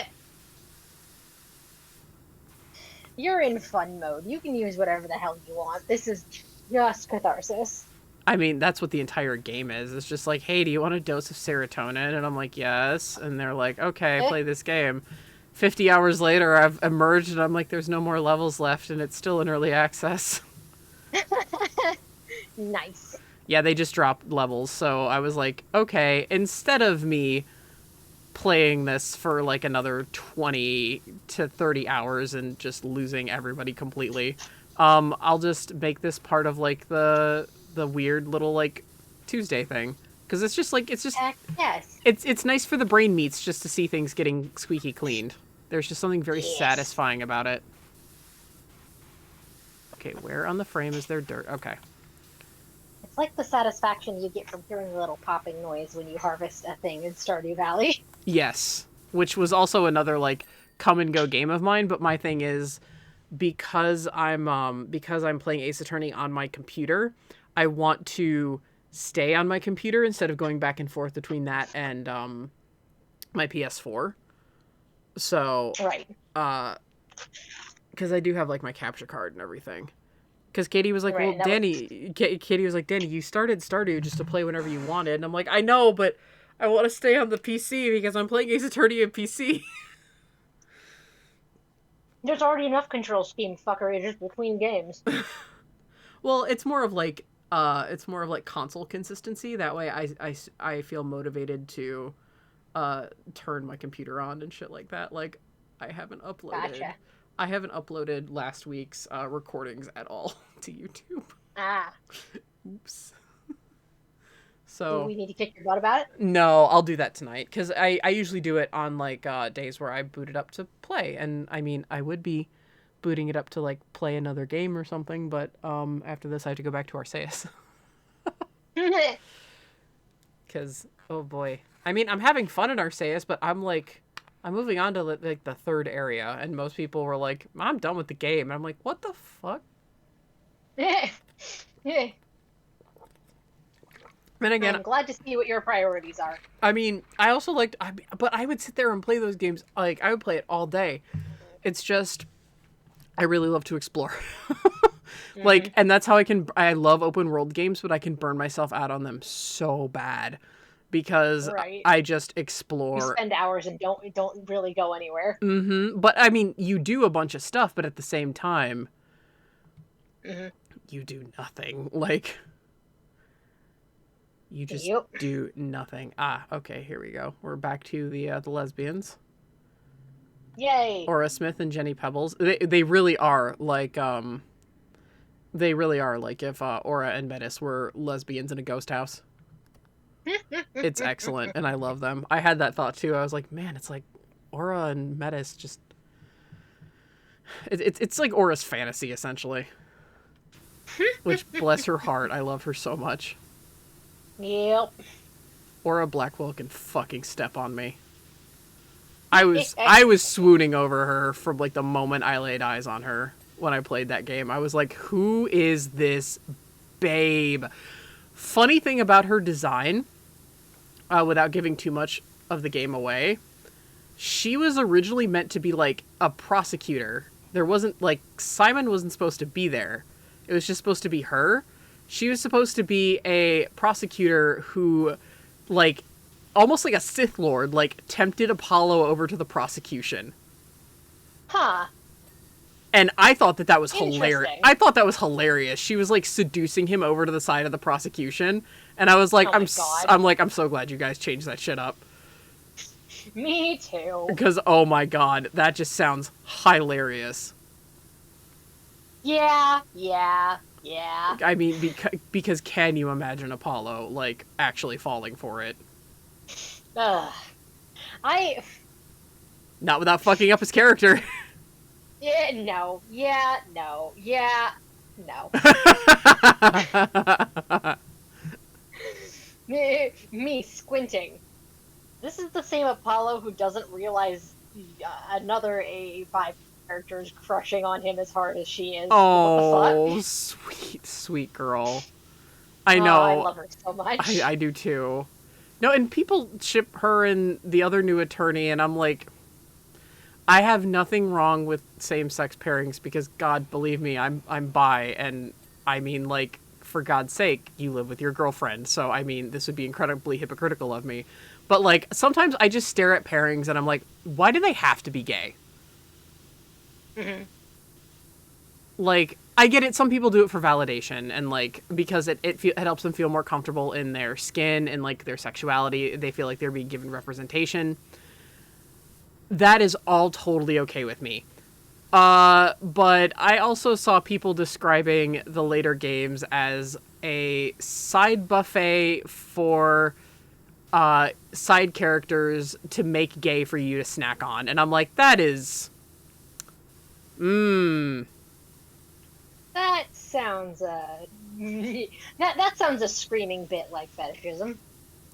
yeah, that doesn't sound cool at all. Like, if you ship a character and it has chemistry, which I mean, the ship, I guess does. I don't really ship it, so I don't see it. But if they, and I don't really see it, but I mean, if they think it has chemistry, I could potentially see how it works just from the whole angle of like, I've known you since childhood. Hmm. As a right worth shipper, I cannot, like, Yeah. I cannot throw stones in that house. No. I'm fully aware of that. But like, at the same time, it's just like it's also like you are free to design characters however you would like. That is totally fine with me. They are your fan designs. It's cool. Every Ace Attorney girl that has a skirt has been designed wearing pants when they are older, and I'm like, but why? But why? Why can't they be a badass in a skirt? Because of internalized misogyny. Sorry, But was that my outside voice? yes, but like they were doing it as like empowering, you know. They were doing it as like, no, it's more empowering for them to wear pants, and I'm like, It's more feminist for them to wear pants, and I'm like, what? It that is an unfortunate divide in that community that I don't know. I grew up watching Danny Phantom and internalized a lot of the bullshit that was in that show. So if that tells you where I'm coming from, but like I love Danny it is Phantom. there. It, me too, but Great ass show. um, it's very much an attitude that I'm still working on undoing. In that you can't be there is an idea that you can't be badass and girly because anything that is too effeminate is inherently not seen as being badass. That like there is no Venn diagram between these two things. The Venn diagram is two separate circles, and that's not accurate and is just as damaging ultimately. But it has taken me a decade or two to get over thinking that way. Yeah, I grew up watching Sailor Moon.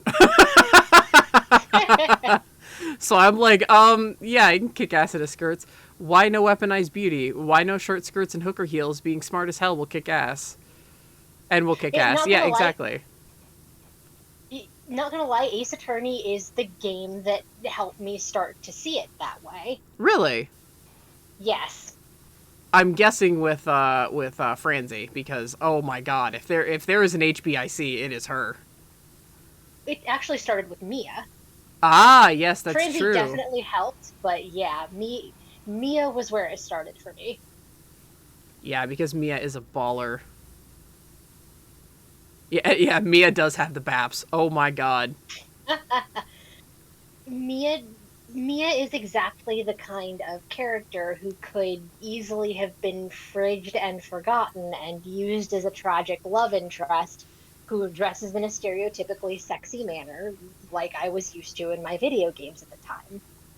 But she isn't, and she doesn't, and she's a badass. She's hyper competent, and she will kick your ass and never take off her skirt.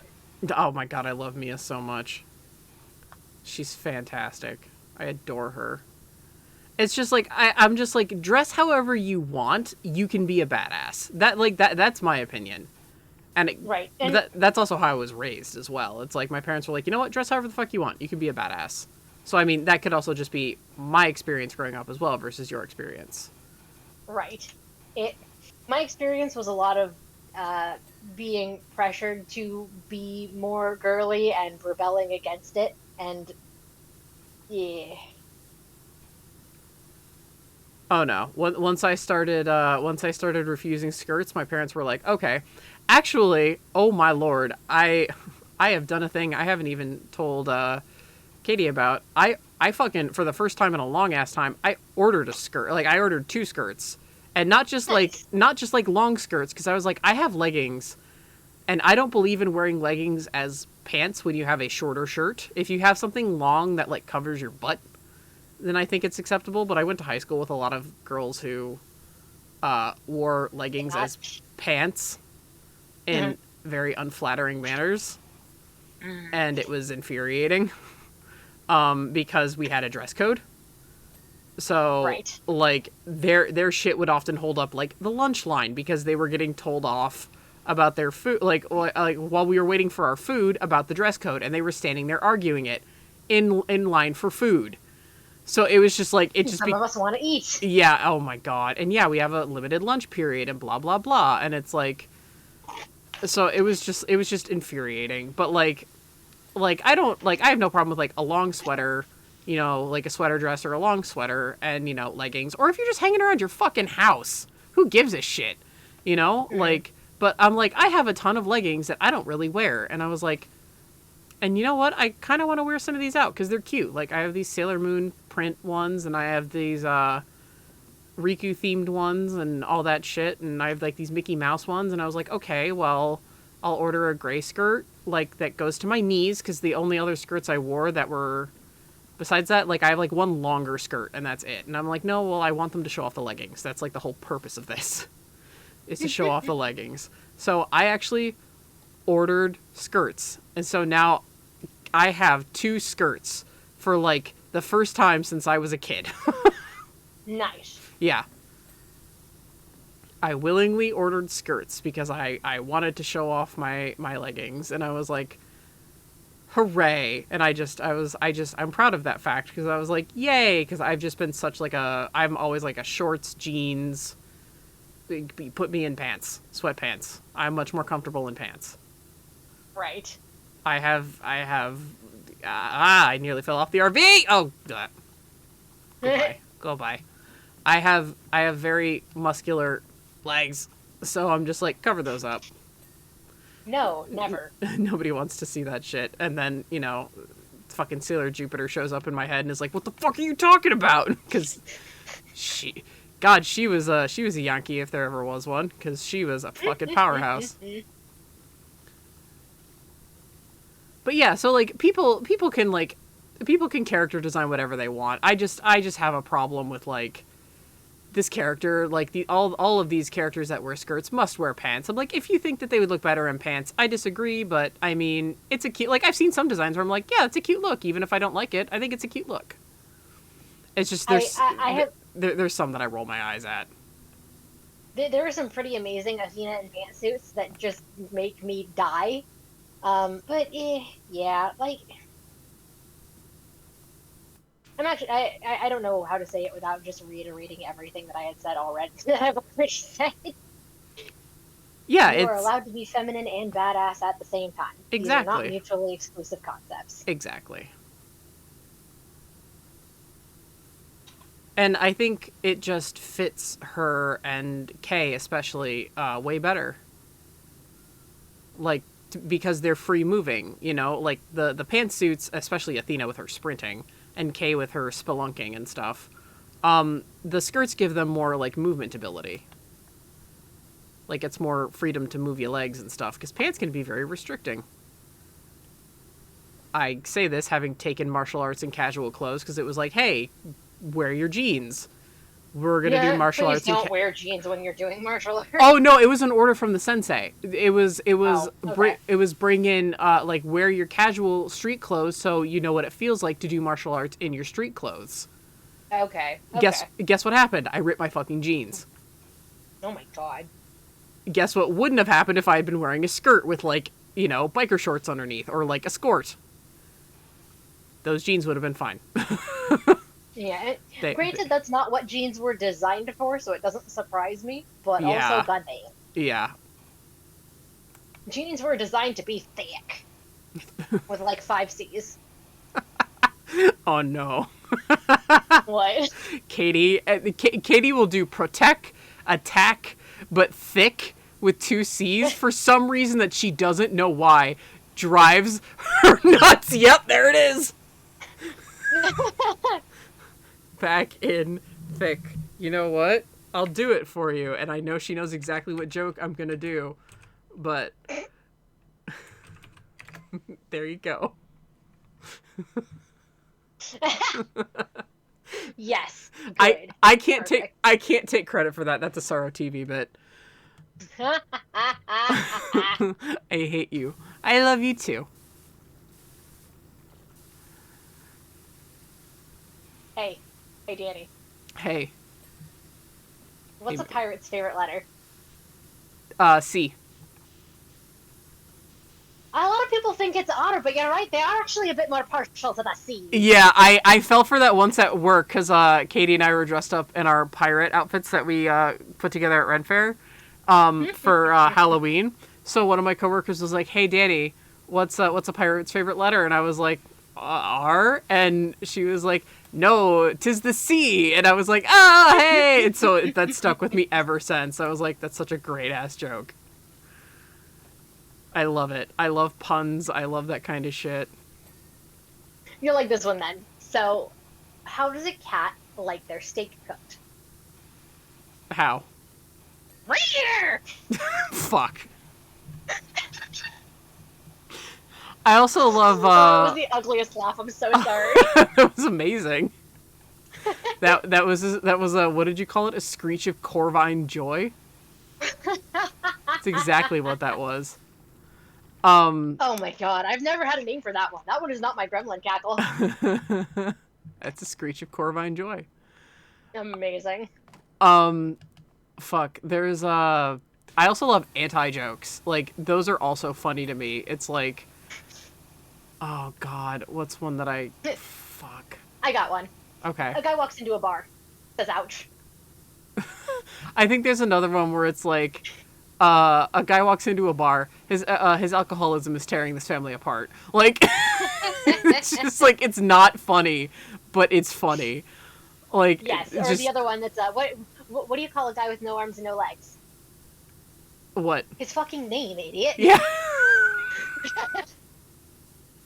Yeah, where they lead you on like, oh, what do you call, like a insert ethnicity here, on the moon. So like, what do you call a black man on the moon? What do you call like a Muslim on the moon? And you're like, what? Like expecting some kind of racy joke, and they're like, a fucking astronaut. Thank you for the time check, Katie.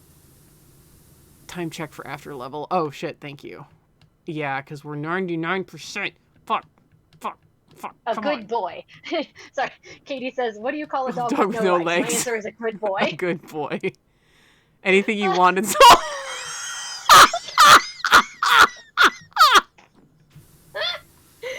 They will try very hard. God damn it.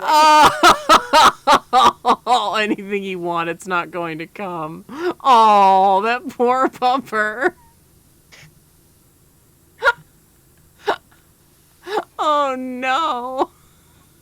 I love anti-jokes like that though, where it's like a man had a surreal dream about blah blah blah blah blah blah blah. Like it goes on for a while about the dream, and it's like he woke up and told his wife, who turned over and went back to sleep. He started crying because he realized his marriage was falling apart. Like, it's like, what the fuck? There are some that get too depressing for me. Like I can't do dead dog jokes. I can't do dead baby jokes. I genuinely want to cry sometimes when I feel those because I'm the worst. No, it's okay. Everybody has their tolerance for it, for certain kind of jokes. Yeah. Katie and I have very dark senses of humor, and I'm not going to tell one of the darker, horrible jokes because it's definitely not appropriate. And yeah, Thumbs up. I don't want to get fucking crucified. It was told to me. It was told to me when I was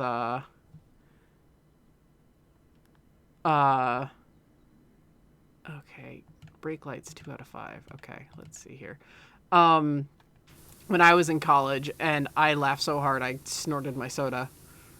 Because That's always a fun experience. Oh, that is a dangerous thing that will absolutely happen with me. Oh, that's the indicator. What lights needed to? I didn't see it. I think it was these lights. Yes. Yes. Okay. Brake light, and then.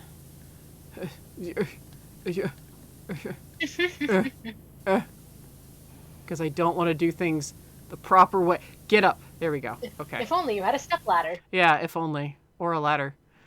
Okay. Oh, I forgot I can do this. I'm an idiot. I forgot I can do this. I forgot that the game had this option. So you click on that, and it'll start flashing what needs to be cleaned. Nice. Yeah, I there's forgot. some. Where am I blind? They're not flashing, though. Yeah, go back around to the other side. Mm-hmm. Go around again. Mm-hmm. Are those not flashing on the sides there, or was that just sunlight? No, that's just sunlight. They like openly flash. They like turn white. Oh, gotcha. Aha! They're up there. See how they're flashing? See how they're pulsing? Oh, yes. Yeah. Okay, let's do this.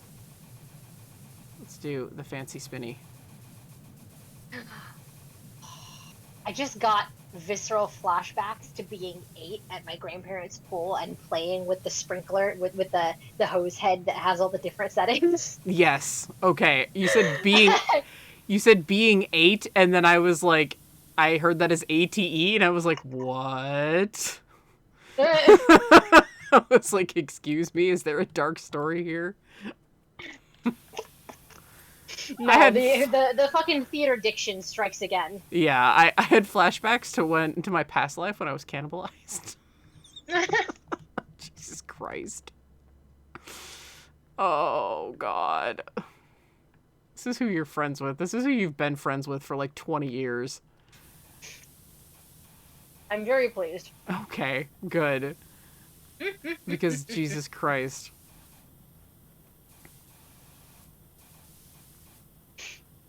All right, so while we finish with the level, I have one more for you. It's a bit longer, so hopefully it'll carry us right to the end. Hopefully.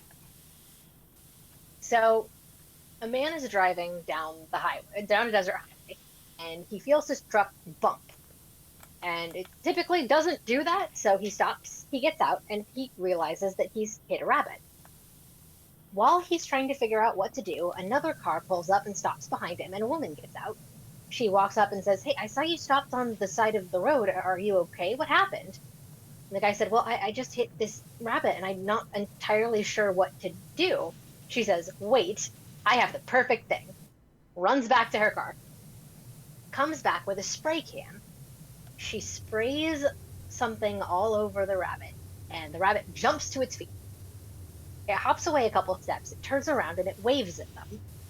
Hops a couple more steps, turns around, waves again. Hops a couple more steps, turns around, waves again. It keeps doing this until it's out of sight over the horizon. The man turns to the woman and says, "What the hell was that?" And the woman says, "Oh, I just used this," and turns the can towards him. Hairspray. Revives dead hair. Adds permanent wave. God damn it. I was like, what the hell? Where is this going? Hairspray. Got perfect. Perfect. That is perfect. I agree with chat. What is a wing mirror? Help me. I only see mirrors. Is it not the... It's the side mirrors, isn't it? Apparently not. Stop. Oh, there it is. It was flashing there. Okay, where? Where's the dirt? Where's the dirt? Where's the dirt? All right. Hey! Hey! We did it. Excellent. Like, yes, look at that. Me not, like, I'll get on, like, a cleaning pattern and then I'll just go ADD. As you can see by this fast forward. Look at that. This is fine. Yes. Oh, man. So, I mean, my dad would have a heart attack, but he's not. I'm so sorry. It's just fun. It makes, it's just good for the brain meats. Mm-hmm. So thank you for volunteering as tribute and this very impromptu thing. And I hope I haven't taken you away from too much that you had to do. Nope, I have been packing for war in the background the entire time. I should clarify that that's an SEA medieval thing, given... Sorry. I am packing for the medieval reenactment event that I'm going to next week. Your girlfriend will not be left at home wondering when you will return from the war. No, she will be with me at the war, spending all day, every day, mushing her face into every horse she can find. Oh, yes, good. So many good horses. I'm guessing. I'm guessing there's a shit ton of horses. The last year that I went, there was a horse that was like half again as tall as I was at the shoulder. It was amazing. Oh my gosh, that's awesome. I was about to sing a horse song, but it's past time. Maybe next time. But yeah, it is past time, and thank you for joining me on this impromptu Power Wash podcast. But I had fun with us talking in circles, because we can always find shit to talk about in circles. Absolutely. I had fun too. Yay.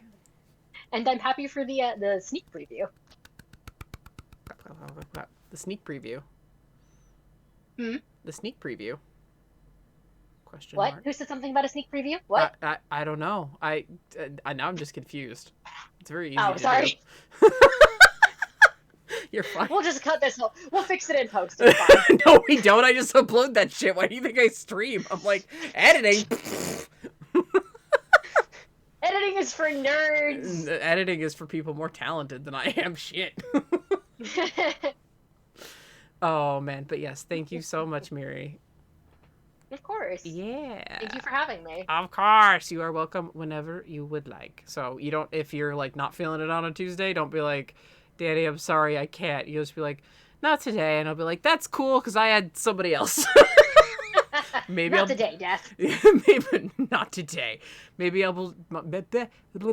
maybe I'll be able to get multiple people in here at the same time. Who knows? You just reminded me of the end of that Kraken video that I sent you where he dressed up as the Plague Doctor in the Hitman VR. I was like crying. That's the part that got me, where he like you saw him heading towards it, and I was like, he did not put that on. And then he was swiping his hands around, and you could see the sleeves, and I was like, holy shit, he put it on.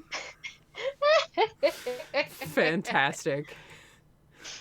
So yes, Is thank that you. yours? You bet it is. Bonk. Bonk. Get the silence pistol. Throws an axe. Jesus Christ. Hitman VR, I beg anybody to just look up gameplay video of it because it is insane. Um, it is just If you have insane. ever if you have ever played Team Fortress 2, just mentally overlay all of the scouts' voice lines on Hitman VR. It's a blast. Oh man. But Anyway, yes, thank you so so much. And I will see you after you get back from the medieval war. At least on yay! stream. Yes. Yeah. I'm gonna bug your ass offline. Good night. Okay. Good night.